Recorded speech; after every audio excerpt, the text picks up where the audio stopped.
প্রধানমন্ত্রীর এখনও চট্টগ্রাম না যাওয়া আমাদের হতাশ করেছে। প্রধানমন্ত্রীর উচিত ছিল, দেখেন, একটা পুরা বিভাগ চট্টগ্রাম, কক্সবাজার, রাঙামাটি, বান্দরবন, খাগড়াছড়ি, মানে প্রত্যেকটা জেলায় একদম পানির নিচে।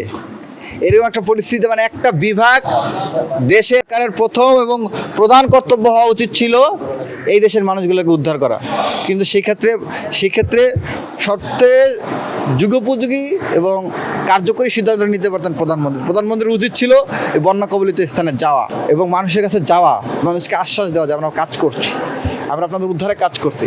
ইতিমধ্যে 50 জন মানুষ হত্যা হয়ে গিয়েছে রাষ্ট্রীয় অব্যবস্থাপনার কারণে। যদি ঠিকভাবে উদ্ধার কার্য চালানো যেত তাহলে তাদেরকে মৃত্যুবরণ করতে হতো না।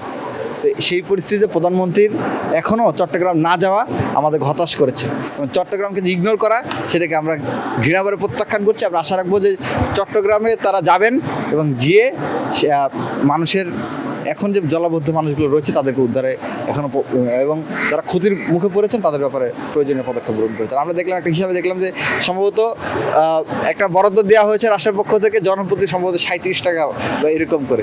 এই টাকাতে কী হয়? এই টাকাতে তো আপনার একটা ডিমের টাকাও হয় না, খালি ডিমের টাকা তো হয় না। মানে ক্ষতিগ্রস্ত পরিবারকে এত টাকা করে তারা বরাদ্দর ঘোষণা দিয়েছে বলে আমরা বিভিন্ন পত্রপত্রিকার সংবাদ দেখতে পাচ্ছি। তো আমরা রাষ্ট্রকে বলবো যে আপনারা দায়িত্বশীল হন, অভিভাবক সুলভ আচরণ করুন, এই ধরনের বিমাতা সুলভ আচরণ করবেন না। ইউএফটি ফার্স্টের সাথে ট্রেড করুন যে কোনো জায়গা থেকে, ক্যাম্পাসে ক্লাসের ফাঁকে, ঢাকার জ্যামে বসে কিংবা ঘরে বসে। ট্রেডিং এখন হাতের মুঠোয়, তাই ট্রেড করুন যখন খুশি, যেখানে খুশি।